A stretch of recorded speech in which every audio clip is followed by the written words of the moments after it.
کیونکہ آپ جب سے ہماری حکومت آئی ہے آپ نے شروع سے ہی ہمیں اس چیز کا احساس دلوایا کہ اگر پاکستان نے انڈسٹریلائز ہونا ہے تو ہمارا جو سب سے بہترین ایلائی ہے وہ چائنا ہے. میں نے انوگریٹ کیا آپ جو آپ باہر سے انویسٹمنٹ لے کے آئے ہیں تو میں آپ کو مبارک بھی دیتا ہوں. اور آج چائنیز امبیسڈر ہمارے ساتھ ہیں. مجھے بڑی خوشی ہے کہ جو چائنیز امبیسڈر ہیں ان کی جو بیک گراؤنڈ ہے ان کی بیک گراؤنڈ کامرس سے ہے. یہ میئر رہ چکے ہیں اور یہ سمجھتے ہیں یہ ڈپلومیٹک کورس سے نہیں ہے. یہ میئر رہ چکے ہیں اور یہ سمجھتے ہیں یہ ڈپلومیٹک کورس سے نہیں ہے, یہ ڈیولپمنٹ سمجھتے ہیں. اور جو پاکستان کا فیوچر ہے اگر کسی ملک سے بھی ہم سیکھ سکتے ہیں وہ ہے چائنا, کیونکہ ان کا جو ڈیولپمنٹ ماڈل ہے وہ ہمیں سب سے زیادہ سوٹ کرتا ہے. ان کی پچھلے 30-35 سال میں چائنا نے جس سپیڈ سے ڈیولپ کیا اور جو طریقہ ان کا ڈیولپمنٹ کا ہے وہ سب سے زیادہ پاکستان اسے سیکھ سکتا ہے. ان کی ڈیولپمنٹ کا جو ماڈل تھا انہوں نے کیسے انڈسٹریلائز کیا, کیسے اسپیشل ایکسپورٹ زونز بنائے, باہر سے انویسٹمنٹ لے کے آئے اور اس انویسٹمنٹ سے پھر انہوں نے اپنی ایکسپورٹس بڑھائی, انہوں نے انسینٹیوائز کیا ان کو, اس سے ان کی دولت بڑھی. جب ملک کی دولت بڑھی تو انہوں نے جو سب سے دنیا کی تاریخ میں سب سے بڑا کام کیا, لوگوں کو غربت سے نکالا. یہ جو چائنا نے 70 کروڑ لوگوں کو پچھلے 30-35 سال میں غربت سے نکالا ہے, اس کا کوئی دنیا کی تاریخ میں مثال نہیں ہے. اور ہمارے لیے یہ اس لیے امپورٹنٹ ہے کہ جو ہماری گورنمنٹ ہے اس کا سارا فوکس ہی ہے کہ ہم نے پاکستان کو ایک فلاحی ریاست بنانا ہے, ہم نے اپنے لوگوں کو غربت سے نکالنا ہے اور ہم نے ڈیولپ یہ نہیں کہ امیر امیر ہوتا جائے اور وہ پھر وہ جو ٹرکل ڈاؤن ایفیکٹ, یہ جو ایک پرانا ایک نیو لبرل تھیوری تھی ڈیولپمنٹ کی, ہم اس میں نہیں بلیو کرتے بلکہ ان کی تھیوری میں بلیو کرتے ہیں کہ جب آپ نیچے سے لوگوں کو اوپر اٹھاتے ہیں تو تب اصل میں ڈیولپمنٹ ہوتی ہے. اور انہوں نے ثابت کیا اور دنیا کی میں سب سے تیزی سے آج اگر ایک کوئی ملک آگے بڑھ رہا ہے وہ چائنا ہے. تو ہمیں ان سے صرف یہی نہیں کہ ہم ان سے جو ہمارے جو ہم چاہتے ہیں کہ ری لوکیشن ہو چائنیز انڈسٹری کی پاکستان میں, اسپیشل اکنامک زونز ہم نے بنائے ہیں, رشا کئی اور 3-4 اور جو ہمارے زونز ہیں. ہماری پوری کوشش یہ ہے کہ ادھر چائنیز انڈسٹری کو ہم اٹریکٹ کریں, ان کو ری لوکیٹ کروائیں اور ادھر سے پھر کوشش کریں کہ وہ پھر ایکسپورٹس بھی یہاں سے کریں پاکستان سے. ویتنام میں جو چائنیز انڈسٹری نے ری لوکیٹ کیا اور جو ایکسپورٹس, وہ بہت بڑا ایک ویتنام کی ایکسپورٹس کا حصہ بن چکا ہے. ہمارا جو سب سے بڑا مسئلہ یہ ہے کہ ہماری پچھلے 50 سال سے حکومتوں نے کوشش ہی نہیں کی ایکسپورٹس بڑھانے کی.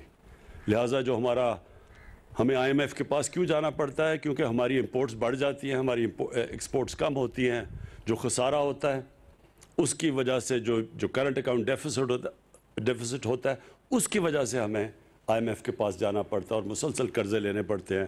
پھر آئی ایم ایف کے پروگرام میں جانا پڑتا ہے, پھر اپنی اکانومی کو سکویز کرنا پڑتا ہے جس کی وجہ سے لوگوں کے اوپر مشکلات آتی ہیں.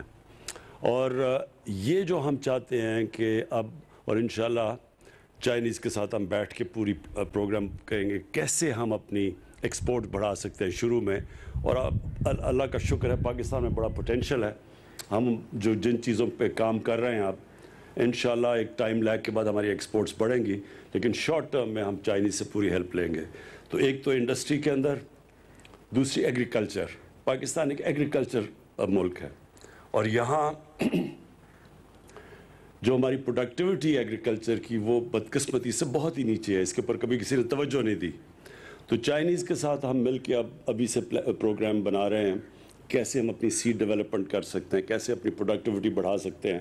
ان کے پاس جو ٹیکنیکس ہیں اور جو انہوں نے کیے ہیں وہ انشاءاللہ ان سے ہمارا پورا کوآپریشن. اور سی پیک کا جو اس کا اگلا حصہ آ رہا ہے اس کے اندر ایگریکلچر بھی شامل ہے. میں آپ کو JW اور یہ جو MG کا آپ نے آج یہ کیا ہے کانٹریکٹ کیا ہے ان کے ساتھ، اور یہ جو آپ گاڑیاں پروڈیوس انشاءاللہ مارچ میں غالباً آپ کرنا شروع کریں گے، تو یہ اس لیے اچھا ہے پاکستان میں کہ اس کے جو ایفیکٹس جائیں گے ساری اکانومی کے اندر. آٹوموبیل انڈسٹری ایسی ہے کہ جس کی ریپل ایفیکٹ ساری اکانومی میں جاتے ہیں، اور صرف ایک ہی نہیں کہ ایک سیکشن گرو کرتا ہے بلکہ روزگار لوگوں کو دیتے ہیں، اس سے اسکل ڈیولپمنٹ ہوتی ہے، اس سے پوری ڈاؤن دا لائن ساری جو کنیکٹڈ انڈسٹریز ہیں، جو آٹو پارٹس ہیں، سب کچھ ڈیولپ ہوتا ہے. تو یہ آپ نے بڑا زبردست کام کیا، میں پھر سے مبارک آپ کو دیتا ہوں، اور میں یہی امید رکھتا ہوں کہ ہم اور اب جوائنٹ وینچرز کریں گے چائنیز کمپنیز کے ساتھ تاکہ ہم اور ان کو اٹریکٹ کریں پاکستان میں. میں آخر میں حماد نے بڑی تفصیل میں بتایا سب کو کہ پاکستان کا سچویشن کیا تھا جب ہمیں گورنمنٹ ملی، کس طرح کے چیلنجز تھے. پہلا سال ہمیں سٹیبلائز کرنے میں لگا اکانومی میں. جب بھی آپ اکانومی کو سٹیبلائز کرتے ہیں عوام کو ایک مشکل وقت سے گزرنا پڑتا ہے، اور جو دوسرا سال تھا بدقسمتی سے اس میں کووڈ آ گئی، اور کووڈ میں اللہ کا میں خاص شکر ادا کرتا ہوں، اس کا کرم ہے کہ ہم جس طرح ہماری جو پالیسیز بنی، جس طرح ہم کووڈ سے نکلے ہیں. دنیا میں صرف 5-6 ملک ہیں جس کی ورلڈ ہیلتھ آرگنائزیشن مثال دیتا ہے کہ جس طرح پاکستان نے سٹیئر کیا، نیویگیٹ کیا اس مشکل وقت سے، کہ لوگوں کی جانیں بھی بچا لیں بیماری سے، اور ساتھ ساتھ اپنے لوگوں کو بھوک سے بھی بچا لیا. امریکہ جیسے ملک کے اندر لائنیں لگی ہوئی ہیں لوگوں کی کھانا لینے کے لیے. ہمارے سے بہت امیر ملک، ادھر جو ان ملکوں کے اندر غریب لوگوں کا حال ہے، اللہ کا شکر ہے کہ ہم نے اپنے لوگوں کو بچا لیا. ہمارا تو ویسے ہی 25% لوگ غربت کی لکیر سے نیچے تھے. تو سب سے بڑا خوف یہ تھا کہ لاک ڈاؤن کی وجہ سے اس میں اپنے ڈاکٹر ثانیہ کو خاص طور پہ خراج تحسین پیش کرتا ہوں کہ ہم نے اتنے تھوڑے وقت میں اتنا زیادہ پیسہ اور اتنی شفافیت سے ڈسٹریبیوٹ کیا، جس سے کہ بہت ہمارا جو نچلا طبقہ تھا وہ بچ گیا. چیلنجز آگے بھی ہیں، اس سال اور بھی چیلنجز ہیں، اور وہ ہمارے نہیں ساری دنیا میں اس وقت چیلنج ہے کیونکہ سیکنڈ ویو آیا ہوا ہے.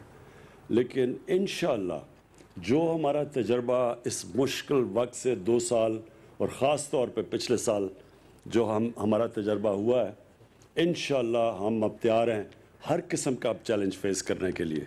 یہ جو 2021 ہے، یہ انشاءاللہ وہ سال ہوگا جب کہ ہم گرو کریں گے.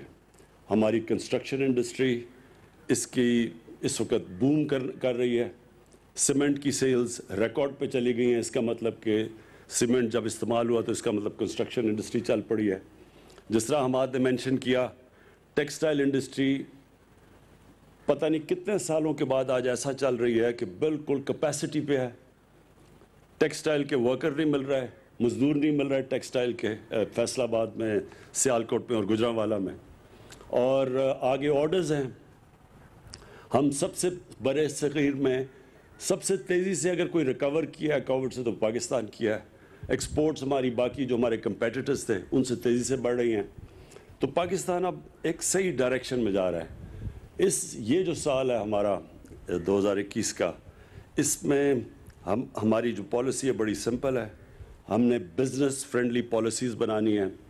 ہم نے اپنی انڈسٹری کی مدد کرنی ہے، خاص طور پہ جو ہماری انڈسٹری نگلیکٹ ہوئی، پیچھے رہ گئی، انڈسٹریلسٹ پیچھے رہ گیا، ہم نے پوری ان کو انسینٹیوائز کرنا ہے.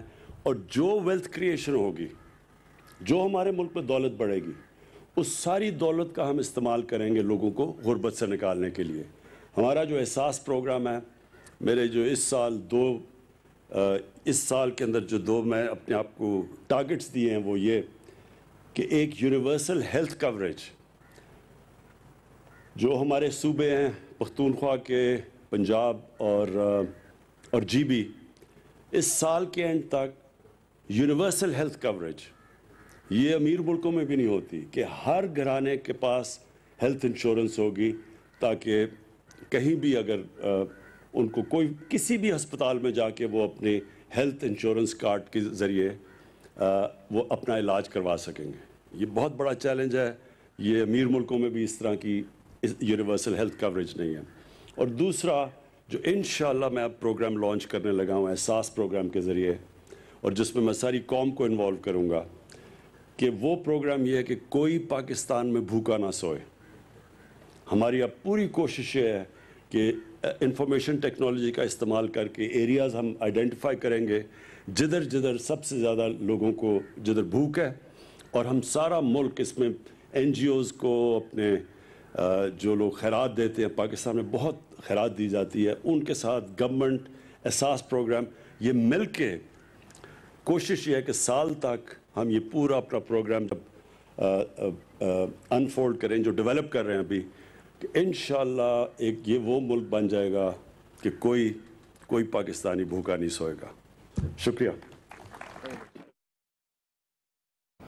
وزیراعظم پاکستان عمران خان تقریب سے خطاب کر رہے تھے۔ خطاب کرتے ہوئے کہا کہ ہماری حکومت کی کوشش ہے عوام کو غربت سے نکالے اور صنعتی طور پر مضبوط پاکستان دیکھنا چاہتے ہیں۔